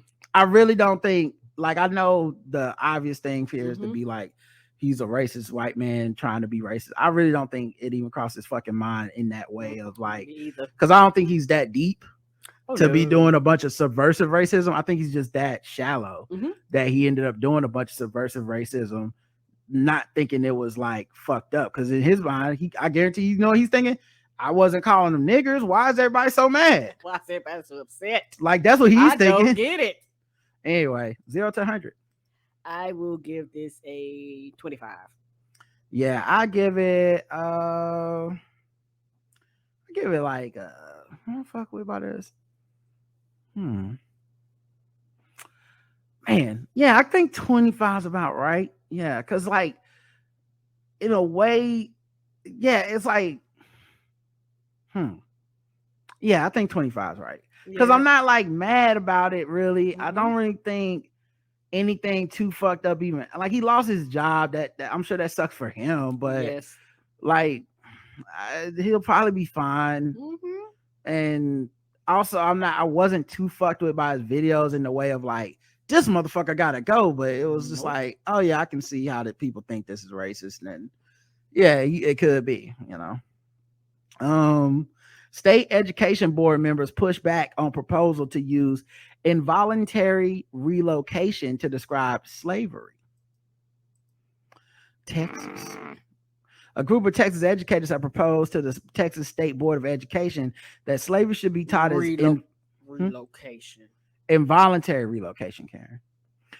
During the second grade. That still mean force. What are we talking about here? Also, like, what about the work part? Involuntary relocation is, hey, we're moving you to a place you don't want to be. What about when I gotta pick this cotton? Am I still involuntarily being relocated, or am I involuntarily now in servitude, aka slavery? During the second grade social studies instruction, they want to call it involuntary relocation, but board members have asked them to reconsider the phrasing. The board, with unanimous consent, directed the work group to revisit that specific language. This is what's funny is they love an uncritical race theory. Don't they? They love some motherfucker. Like they love to fuck with that language, man. Like all this time they've been talking about we need to change the curriculum to not be so woke, blah, blah, blah. But here they come with the PC phrase. Apparently slavery is the bad term and we can't say it no more. So now we got to say some shit that didn't happen. We got to make up a lie. Shit is not true. And no black people were involved in this. Nope. Because the wording doesn't even make sense. Right. The working group of 9 educators, including a professor from the University of Texas Rio Grande Valley, is one of many such groups advising the state education board to make curriculum changes. This summer, the board will consider updates to social studies instruction a year after lawmakers passed a law to keep topics that make students feel discomfort out of Texas classrooms. The board will have a final vote on the curriculum in November. And this is very dangerous. The reason why this is very dangerous because Texas is the number one school systems as far as all the books run through Texas. It literally run through Texas. Whatever Texas buy, literally the rest of the country follows suit. So if it's in the books in Texas, it will go across the country. Right. Oh my God. But yeah, for K2, carefully examine the language used to describe events, specifically determine voluntary relocation. The state board wrote in its guidance to the work group. I can't say what their intention was, but that's not going to be acceptable, Davis told the Texas Tribune on Thursday. In 2015, Texas attracted attention when it was discovered a social studies textbook approved for use in the state called African Slaves Who Were Brought to the United States Workers. It's as long as we prioritize the feelings of white children, because they're not talking about the feelings of our children. Right? When they say, oh, we don't want to make people feel uncomfortable. Which people? Like, as long as we prioritize the feelings of white children, so the alleged feelings, by the way, because it's the parents telling us the children will feel bad. We have no evidence of the children actually coming out and being like, this curriculum is making me feel bad, to know that bad things happened a long time ago that supposedly have nothing to fucking do with me because supposedly you were raised better than that, right? But instead it's like, yeah, my kid's gonna feel bad to know that slavery happened. Can we use a different word? Like they were doing involuntary relocation internships. It's like, what? No, bitch. No, we can't do that. Yeah, it wasn't a cotton picking internship. Okay. y'all were enslaving people, and that's what happened.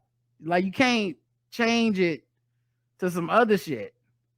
You know, that like it's crazy how much they want to do that. They're so worried about woke language, they trying to put sleep language in everything. 0 to 100, Karen. Oh, this is 100, and it's very, very frustrating. And this basically goes back to the Republicans' attack on education. Like this, like literally, it's an attack on education. Because if you can start here, this is where you have, you know, children that become adults that are stupid and they don't know the history. And anytime anybody brings anything up, they'll be like, well, that ain't what I learned in school, so it must not be true. Right. Yeah, it's very dangerous shit. Yes, it is.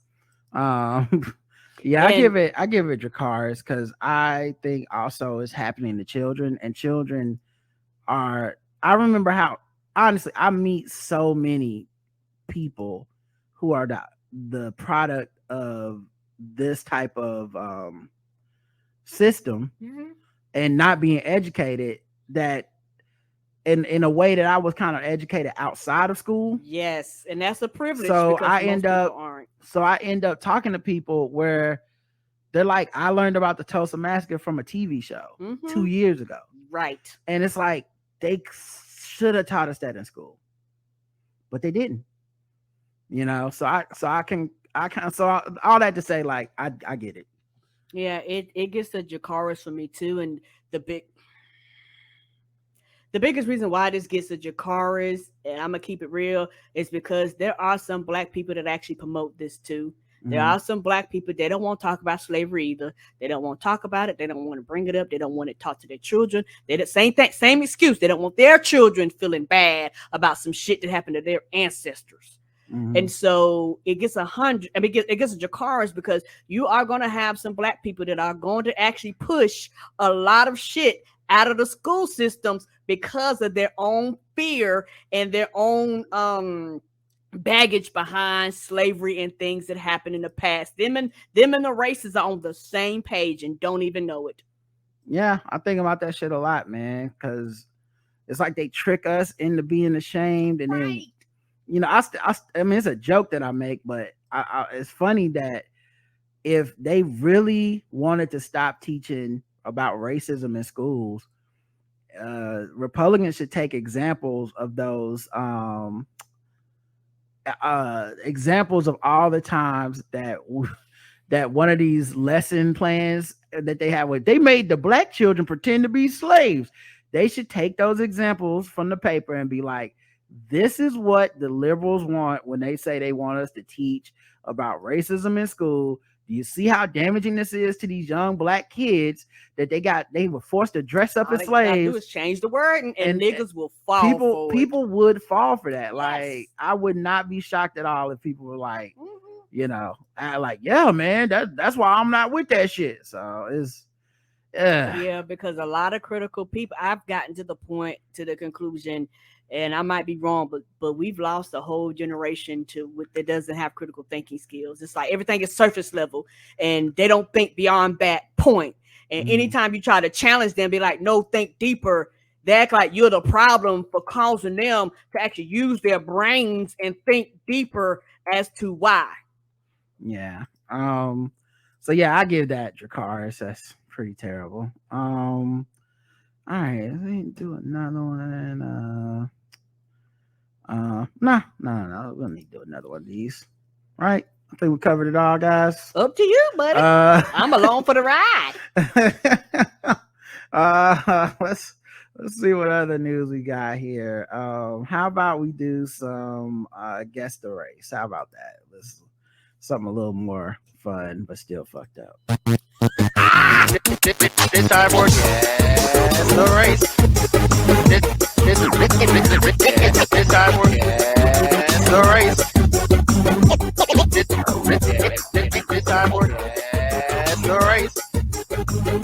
This time for guess the race.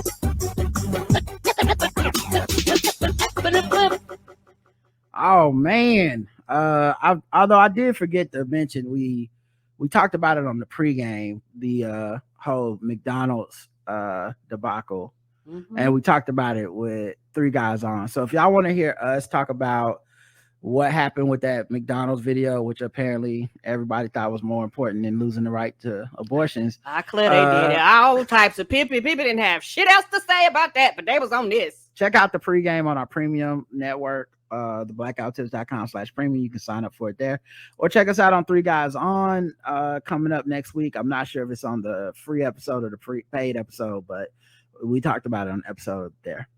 All right, Karen, let's talk about guess the race. Okay, the game we go around the globe, find different articles and make us guess the race of the people involved. Today's contestants, Karen and the chat room. Okay.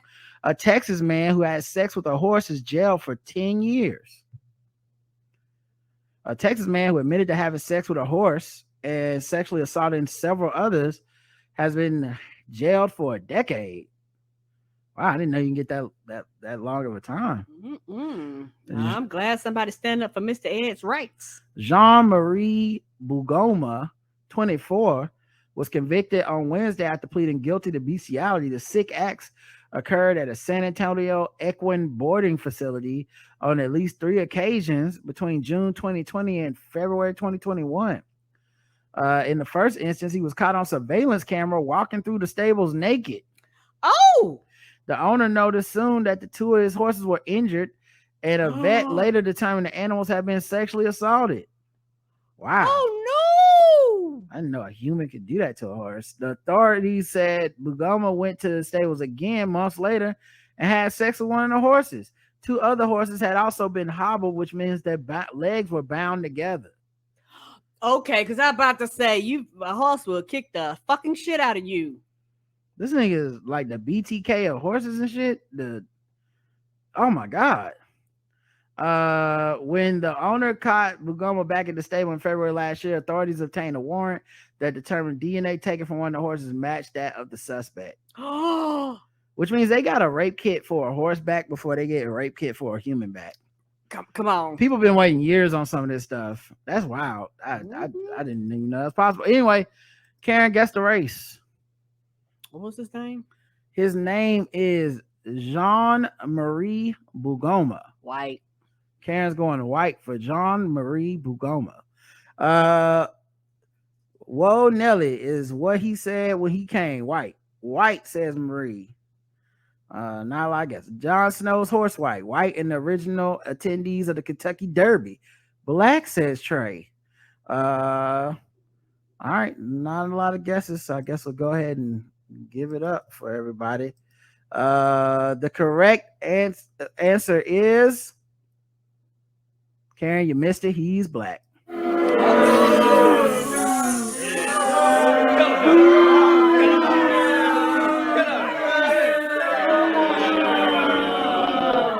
Looks like it might be Haitian or something. Oh no! One person got it right. Golf clap. Yeah, Jean-Marie Bugoma. Oh no! Yeah, because them hustlers would have fucked him up. Mm-hmm. That's sad. The BTK killer. Alone. The BTK of the horses. Delivering that BBC. All right, let's go to the next one. Let's keep it animal related. All right, y'all. Okay. A lot of animal crimes going on out here. The poor animals. These animal streets, you know, somebody got to keep their nose to the ground. And that's what we do here at the Blackout Tips, bringing you the issues that you're not hearing enough about. Apparently so. In this case, a woman, over 1,000 dead pigs were discovered on this woman's property. What? Mm-hmm. Oh, that bacon? What's happening here? Over the deaths of more than 1,000 pigs. The Sac County Sheriff's Office says they were found Thursday at two confinement sites. Elena Labor of Early was hired to maintain them. Now, she initially told police that the night before, someone else had shut off the breaker that controls electricity, causing the pig's death. But experts say the pigs had been dead for a few days. Labor then told police she knew the pigs were dead for that amount of time, but just didn't know what to do. So she's been charged with criminal mischief and livestock neglect. Damn. So did she just not realize? Did she get this job and then was like, uh-oh, I'm not taking care of no damn pigs? Apparently, that's what you get. Don't be lying on your resume, y'all. Well, these little piggies went wee. Karen, guess the race of Elena Labor. White. That is a lot of pork that did not get consumed. Yeah. Funny, her name is Labor, but she didn't get no labor done. She didn't. Took off of work. Trailer Park White Princess, says Theron. White. Baby wept white because a black would have had a cookout. Hey, they cut that pig open and roasted it. A luau would have been on point. Right? It's for food desert, and she wasted all that bacon. White, 1,000 dead pigs and not a black panther in sight. White lady. Bathed the pig, wept white. Oh no! Yeah, the spectacular pig. The correct answer is white.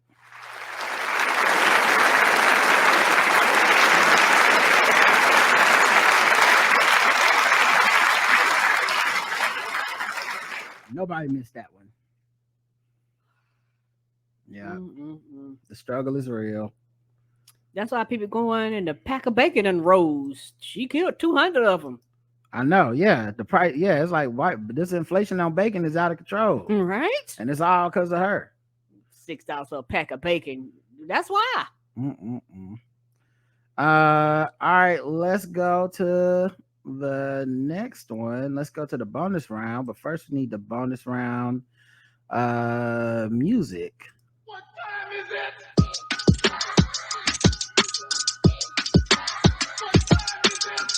It's time to guess the race. It's time to guess the race.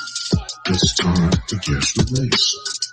It's time to guess the race. That's right. Guess the race. Karen is 1-1. Let's see how she can finish. An Ohio woman paid a thief $30 to steal her car from an auto body shop. That's all.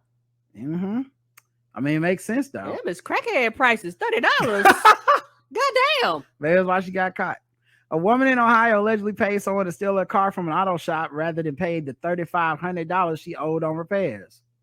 Surveillance video showed the hired suspect driver hit an employee with the car on their getaway. Oh, well, that's just sad. Because when you pay $30, you get $30 worth of theft. Come on. And that's the kind of shit that like you weren't that's a getting. third of a tank of a gas, $30. you weren't getting Jason Tatum in the Transporter. No, Like you got discount rates. Yeah, you went and got some dude that had like 3 teeth that stole your car. Cause think about the kind of person this Come on, is. you're getting Dollar Tree level of thievery here. Think about the kind of person this is. They're the kind of person that took $30 to steal your car, which is worth way more than $30. Right. And then give you your car back. That's not a smart criminal. Mm-mm. Kitu Ville, owner of Kitu's Auto Shop in Cincinnati, says 28-year-old Terrella Lewis brought her car in for repairs, but when it came time to pay, she didn't have the money. The cost was also subject to rise without payment as Lewis risked accumulating additional storage fees while her car languished in the shop.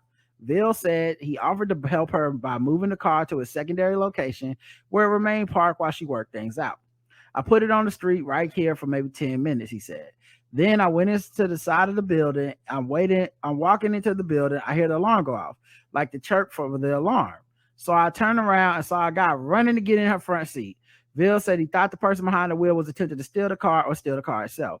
Everyone who comes into my business, I protect that car like it's mine.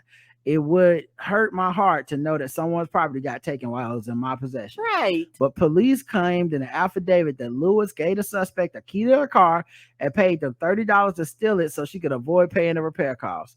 Surveillance video showed Ville jogged to the entrance and stood directly in front of the car. He says he told the person to get out, but the driver then accelerated into him and he was dragged down Central Avenue. Oh no! Dragged him for fifth, girl. Apparently so. Okay, I guess they was drag racing. Okay, shout out to RuPaul. So no, thank you. Surveillance video. Not that type of dragon. Surveillance video showed Ville jogged to the entrance and stood directly in front of the car. Says he told the person to get out. The driver accelerated to him, dragged down the avenue. It was definitely an experience while on the ride. Once he hit the brakes, that's when the hard part kicked in. My back still hurts from it. Ville said if he had known, he would not have attempted to stop the driver. The only reason I stood in front of the car is so he didn't take your property and put you in a worse position. And you were the person who sent them down there the whole time. The person who hit him has not been identified. So maybe they were a good thief. I mean, shit, they part of the gig was done. Yeah, you might. I told you, it's sometimes drugs involved. You might not find them. Lewis is currently being held at Hamilton County Justice Center on $10,000 bail for a charge of complicity. She will appear for a grand jury on June 30th. Guess the race of Terrella Lewis. Black. Karen's going with black. Oh man, Section 8 black. Oh no! You just gonna steal my one car and not steal my other cars? Black. Torn because she took the car to a shop and not some dude with a Newport in his ear. Name is black, so I'm going black. Hit and fun run, black. Damn, he risked his life and the bitch set him up, black. He got struck by a smooth criminal. Oh no! Not that smooth. This is a crackhead behavior. Crackheads in Ohio be white, but a name like Tyrella, I'm going black. Didn't have $700 a month or credit score for a car, no black. Nope, didn't have the 700. Nope. Air Force criminal, black. The correct answer is everyone got it, black. Sorry, that's the wrong applause.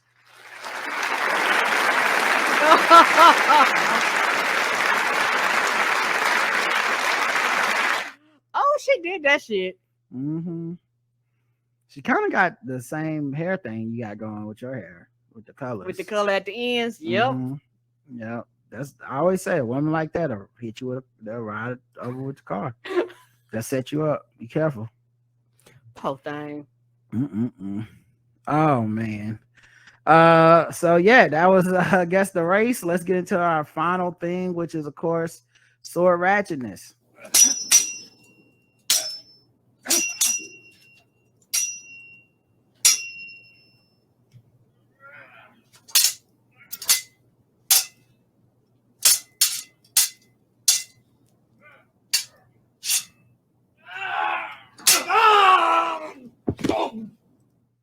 A Fort Walton Beach man admits to attacking another with a sword. Oh no! Okaloosa County deputies arrested Sean Christopher McGonigal, 54. Guess the race. Sean, say that name again. Christian McGonigal. White. Oh, he did that shit. He like the Joker. Woo! He's somebody. You see him start running. No one should be smiling this hard after they got arrested for what he got arrested with. He looked like he about to drop some laughing gas on everybody in the room. But yeah, he attacked another man with a sword. The victim told deputies McGonigal slashed him with a sword at a home on Revere Avenue. Deputies found McGonigal and he admitted to attacking the victim with the sword. Open and shut case. The arrest report did not explain what might have caused the attack. McGonigal showed, I mean, look at his face. Do you have to explain? Come on. Oh, he misses the white paint. Yeah, like I don't think there's a lot of explanation needed for what we just saw here. Okay. Only thing, Batman was too late. Okay. Oh, you crazy. I am. Yes, Batman was too late. The cops just happened to catch you. Batman was doing something else. He showed deputies the sword that was used. Deputies said the blade still showed marks from the attack. The victim suffered a major cut to his left arm. Emergency medical crews said the slash is severe and will cause scarring. McGonigal is charged with aggravated battery with a deadly weapon. McGonigal has a record of battery with the OCSO from 2019 and other charges. So, yeah, it's wild out here in these streets. Okay, y'all back on the streets. Sword of swords. Be careful out here. That's it for today's episode. Thanks for listening. Might take tomorrow off for the 4th. We'll see, or maybe we'll be sitting around all day and do this episode. Who knows? But until next time, I love you. I love you too. Mwah. Bye, everybody. Have a good rest of your night. It's been fun hanging out with you. It has. Thanks for all your support.